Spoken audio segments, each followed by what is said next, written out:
For many, remote-controlled cars are more than a casual hobby. It's a race to see who is the fastest. Our photojournalist Chip Baysden explores 3 upstate tracks that are making South Carolina an RC racing destination. Race time here at Lakeside Speedway. Modified sprint, looking for you on the Speedway. Roll them when you're ready. We are green, green, green. Go, go, go! One front, then we're going to be ready to pick it up. Coming inside by himself. It's always been a pretty big deal. One back, watch your bear. You are the leader.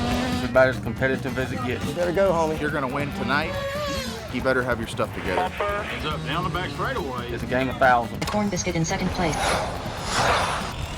We're in Clover, South Carolina. Easley, South Carolina. We're at Fountain RC Complex.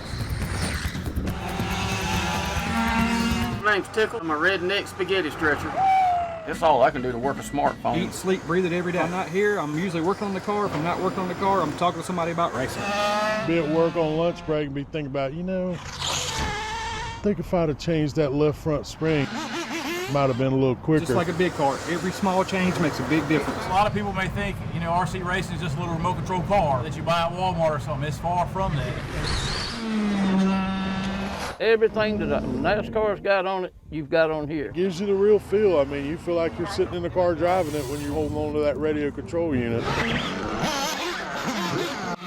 23cc weed eater style engine, weighs 30 pounds, sitting on 4 shocks, tube chassis, 4 different compounds of tires on it, multiple different springs, gear ratios. I'm from the swamps of Georgia. I'm 4 hours away from home right now. So, needless to say, I didn't ride up here to suck. So many adjustments. Math, geometry. So many variables. All the stuff you didn't like in high school. And they run so fast. We've had them clocked here before by Highway Patrol. And you run so close together. At 65 miles an hour, if you can believe that. Yeah, we come back and scratch our head all the time. You can't let it get you down because that's the way racing works. A lot of secrets are kept in between what you figure out and what somebody else is doing.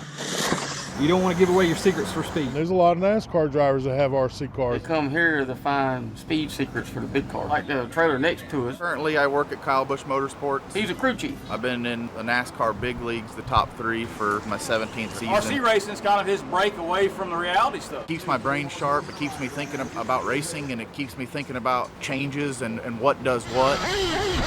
But it's the same work ethic, it's the same testing, it's the same of everything. And the reason why I choose this is because I can compete at the highest level and be able to afford to compete at the highest level. We're not lucky enough to have a big team and a car hauler and go down to Greenville Pickens and race every weekend. This is our way of getting the same satisfaction with less money. And there's one thing that you should note. If I wreck my car, flip it 15 times, I walk away from it every time. Camaraderie here with our little community in RC racing is a lot bigger than what people think.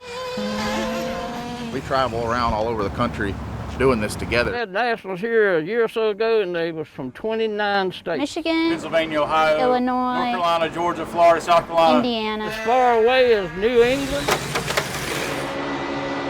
I can work on the motors pretty well, take them apart, put them back together. Not a whole lot of women drivers. Still learning what I do to the car and how it affects That it. lady you was talking to was Gabby Allhouse from Ohio. She is good. It's intimidating being the only lady, especially because I'm younger than a lot of people too. And she's competitive.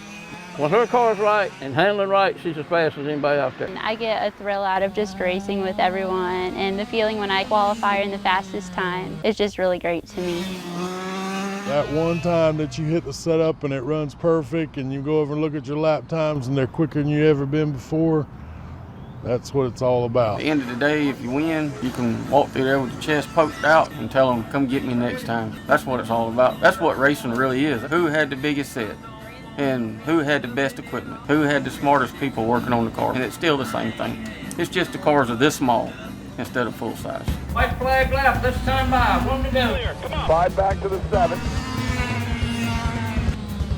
Yellow, yellow, yellow. Everybody give me a caution here.